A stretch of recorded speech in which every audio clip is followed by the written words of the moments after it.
वैसे I should not be triggered but I am. आप लोगों को पता है कि पिछले कुछ दिनों से इंस्टाग्राम के अंदर एक बैकग्राउंड स्कोर बड़ा चल रहा है।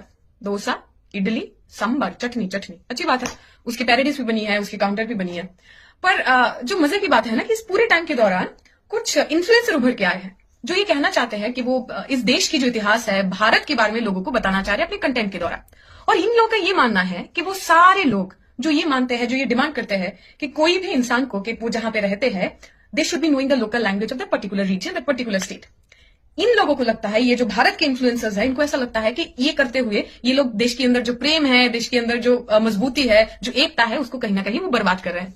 मेरा पहला सवाल है, इस देश के अंदर प्रेम है कहां पे? ये एक ऐसा देश है जहां पे अभी भी धर्म के नाम पे, मजहब के नाम पे लोगों को कत्ल किया जाता है, लोगों के घर के ऊपर बुलडोजर चलाई जाती है।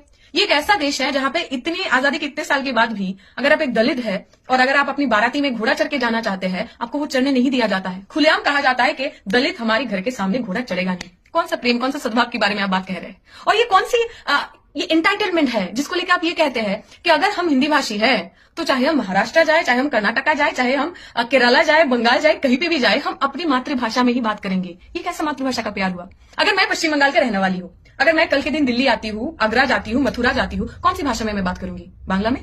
करेंगे आप मेरे से बात? क्या आप कह सकते हैं पूरी नॉर्थ इंडिया में कोई भी ऐसी जगह है जहां पे आप मराठी बोल सकते हैं, तमिल बोल सकते हैं, कन्नड़ा बोल सकते हैं, मलयालम बोल सकते हैं? क्या आप ये दिखा सकते हैं पूरे नॉर्थ इंडियन प्लेन में कहीं पे भी बाहर से आए हुए लोग ये गर्व के साथ कह रहे हैं कि मैं तो अपना भाषा ही बोलूंगी, मैं हिंदी नहीं बोलूंगी? कहीं पे आप कह सकते हैं? ये जो नेचुरलाइजेशन ऑफ हिंदी है ना, कि हिंदी हमारा नेचुरल भाषा है, राष्ट्रभाषा है, चाहे आपकी मातृभाषा कुछ भी हो, आपको हिंदी सीखना ही पड़ेगा, क्योंकि हमारे दिमाग में ये घुसा दिया गया है हिंदी, हिंदू, हिंदुस्तान। जब तक आप हिंदी नहीं बोल पाएंगे तब तक आप हिंदुस्तानी नहीं हो पाएंगे। जब ये हिंदू राष्ट्र बन जाएगा तब आपको हिंदुस्तानी होने के लिए भी हिंदू होना पड़ेगा। ये पूरा चीज। और ये कोई मैं एक भाषा को दूसरे भाषा के खिलाफ नहीं रख रही हूं। मैं ऐसा हिंदी वर्सेस तमिल, हिंदी वर्सेस बांग्ला ये बिल्कुल नहीं कह रही हूं। हिंदी तो एक ऐसी भाषा है जिन्होंने नॉर्थ इंडिया की जो बोलने वाली भाषा थी, चाहे वो अवधी हो, चाहे वो भोजपुरी हो, चाहे वो मगधी हो, चाहे राजस्थान के अंदर वो मारवाड़ी हो, इन सारी भाषा को वो खा चुका है।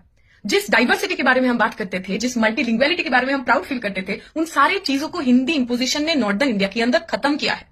अब जब नेशनल एजुकेशन पॉलिसी के तहत गवर्नमेंट आके ये कहती है कि there will be 3 language policy, आप ये जो चीज आपने नॉर्थ इंडिया के अंदर दूसरे आंचलिक रीजनल लैंग्वेज के साथ किया है, वही चीज को आप साउथ इंडिया के अंदर रेप्लिकेट करना चाहते हैं। और ये पूरा ज्ञान मैंने हिंदी में क्यों दिया? क्योंकि कुछ दिन पहले कोलकाता मेट्रो के अंदर कोलकाता की रहने वाली एक लड़की को बांग्ला बोलने के लिए, अपने राज्य में अपनी भाषा बोलने के लिए बाहर से आई हुई किसी ने बोल दिया कि ये बांग्लादेश नहीं है, यहाँ पे बांग्ला नहीं चलेगा, हिंदी में बात करना पड़ेगा। तो ये आप सब लोगों के लिए है। आप समझ लीजिए कि इस देश के अंदर लोग बांग्ला बोलेंगे, मराठी बोलेंगे, तमिल बोलेंगे, नागामीज बोलेंगे, असमीज बोलेंगे, त्रिपुरी बोलेंगे, जो उनका मन में आए वही भाषा बोलेंगे। India doesn't have a national language. Hindi हमारी राष्ट्रभाषा नहीं है। शुक्रिया।